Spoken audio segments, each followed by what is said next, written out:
Welcome to English 7 Daily Podcast, the place where you improve your English every single day simply by listening. Welcome, listeners. I'm Mateo, and I am a baker. My day begins when most of the world is asleep, and my work is measured in the warmth of an oven and the weight of a perfectly proofed dough. My bakery is a quiet sanctuary of flour, yeast, and transformation. Let me guide you through a single day, from the deepest dark to the golden light of opening. My alarm does not break the silence, it merely acknowledges a shift within it. At 3 in the morning, the city is a still life painting, a study in blues and blacks. My footsteps on the empty sidewalk are the only sound as I approach the unlit storefront of Levan and Loaf. The key turns with a solid, satisfying click. Pushing the door open, I'm met not by darkness, but by a deeper shade of quiet, and that first deep breath, the scent of flour dust hanging in the air like a phantom snow, the faint, tangy perfume of yesterday's fermentation, and the clean, mineral smell of the cool stone floor. This is the scent of my canvas before the paint is applied. My first act is not creation, but awakening. I go to the ceramic crock in the corner, the keeper of my sourdough starter. I lift the lid, and the scent deepens, a pleasantly sour, fruity, profoundly alive aroma, like ripe grain and sharp apples. This culture, passed down from my mentor, is decades old. I feed it carefully, a scoop of whole rye flour, a scoop of strong white bread flour, lukewarm water. I stir until it's a smooth, bubbly paste, a living batter that will, over hours, become the soul of today's bread. As it begins to wake, I move to the scale. Baking is a science of weight, not volume. I pour streams of cool water into the mixer's bowl, weigh out mounds of flour that puff into the air like clouds, and measure salt into my palm, feeling its crystalline texture before letting it fall. With the starter added, I start the mixer. Its low, rhythmic hum is the first true sound of the day, a mechanical heartbeat that begins to knit water and flour into a shaggy, unifying mass. In this silent, shadowed space, I am a conductor before the orchestra arrives, setting the stage for the day's magnificent, edible symphony. With the dough mixed, a cohesive, slack mass, it is transferred to a broad, shallow tub. I cover it with a clean, damp linen cloth, a gentle blanket for its long transformation. Now the bakery surrenders to time and biology.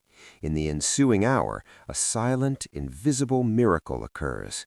The wild yeast and bacteria in the starter feast on the sugars in the flour, exhaling tiny bubbles of carbon dioxide that are trapped in the elastic web of gluten. I check on it periodically, placing a hand on the side of the tub.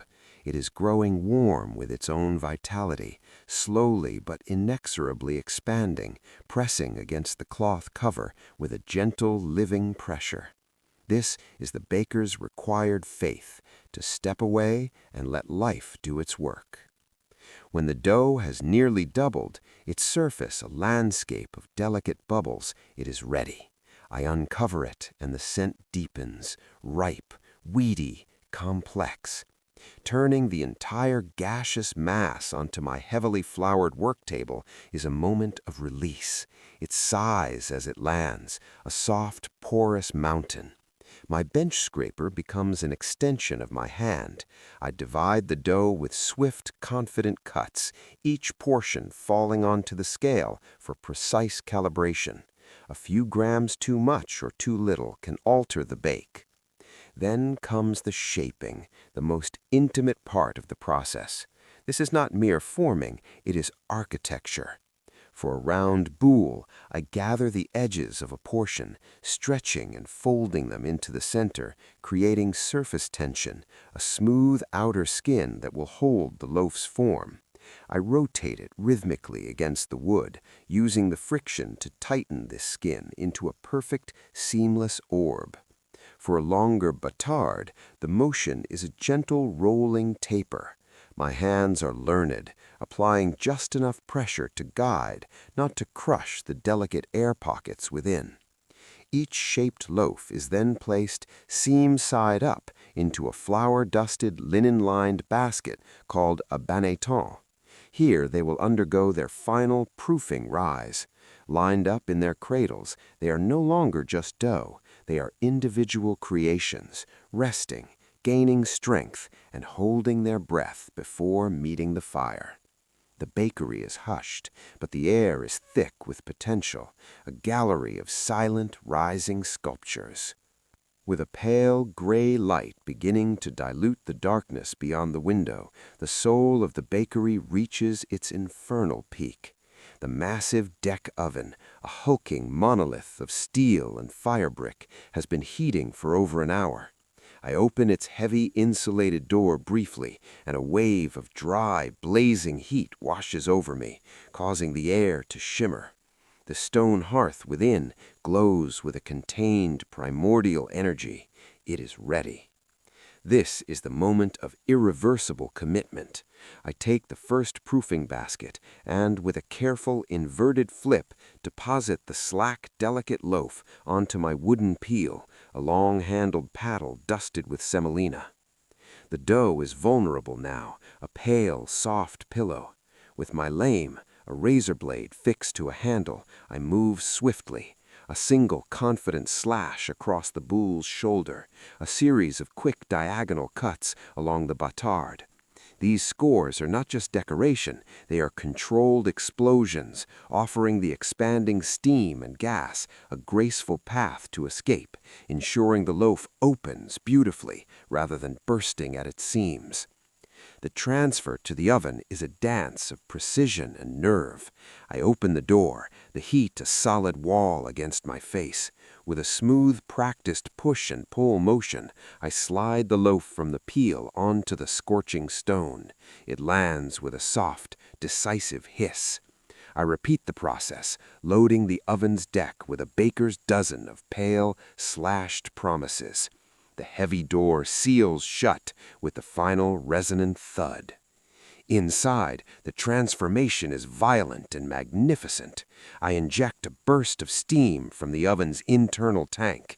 This flash of moisture gelatinizes the dough's surface, allowing for a phenomenal, blistering expansion, the oven spring. The loaves seem to leap to life, swelling, and the cuts blossom into proud, caramelized ears. The crust sets, colors deepening from pale cream to a rich, burnished gold, then to a deep mahogany where it kisses the stone. When I finally open the door again, the sight steals my breath. Before me is the harvest, loaves that have achieved their final glorious form. They sing, a symphony of gentle crackles and pops as the superheated crust cools and contracts. I transfer them to cooling racks, their aroma, a complex bouquet of toasted grain, nutty caramelization, and that distinct tangy sourdough scent, now fills the entire bakery. This is the alchemy complete. What was once flour and water is now bread. With the heroic, crusty loaves cooling and singing their crackling song on the racks, the very air in the bakery changes. The profound, earthy scent of fermentation begins to mingle with new, beguiling notes. I move to the opposite end of my long marble work table, a zone reserved for precision and a different kind of alchemy. This is where flour, butter, and sugar perform a sweeter, more delicate ballet. My first task here is one of patient transformation. I take a chilled block of dough from the refrigerator, a laminated dough created yesterday through a meticulous process of rolling, folding, and chilling butter into hundreds of ethereal layers. As I roll it out, I can feel those layers, the brittle cold butter resisting, then yielding, promising the future flakiness of croissants. With a sharp knife, I cut perfect triangles, roll them into tight, hopeful crescents, and brush them with a wash of egg and cream that will gift them a deep, bronzed glow. Next, precision takes center stage. I fit a piping bag with a plain tip and fill it with pot de choux. With a steady hand and a practiced eye, I pipe uniform, plump domes onto a baking sheet. These humble puffs will become profiteroles, their hollow hearts destined for clouds of vanilla-flecked crème pâtissière. At another station, I carefully fill pre-baked tart shells with a smooth, fragrant frangipan, then adorn them with precise, overlapping spirals of thinly sliced apple or perfectly aligned rows of slivered almonds. The morning light, now robust and golden, streams through the front window. It illuminates the fine, sweet snowstorm of powdered sugar as I dust a tray of still warm lemon bars, the zest's bright aroma cutting through the richness. The bakery's symphony of scents is now fully orchestrated. The bass note of crusty bread, the rich mezzo of caramelizing butter, the high, bright notes of citrus and toasted nuts. Each sweet item is a small, edible jewel, a glossy, fruit-topped Danish, a dark chocolate-dipped eclair, a buttery, sugar-crusted palmier. While the bread nourishes, this side of the craft delights. It is the art of celebration, prepared in the quiet hours before the door opens and the day's first customer is greeted by this chorus of warmth and sweetness. The final, beautiful choreography begins as the clock ticks toward opening hour. The bakery is now a gallery of warm gold and inviting sweetness, and I am its curator. I move the cooled loaves from their racks, their crusts still faintly whispering, and arrange them in woven baskets along the wide wooden shelves. The hefty sourdough boules go here, the slender baguettes lean there, the seeded loaves with their confetti of oats and sunflower seeds beside them. Each arrangement is a portrait of abundance. Next, I turn to the glass-fronted pastry case, polishing its surfaces until they gleam. Inside, I create a landscape of temptation.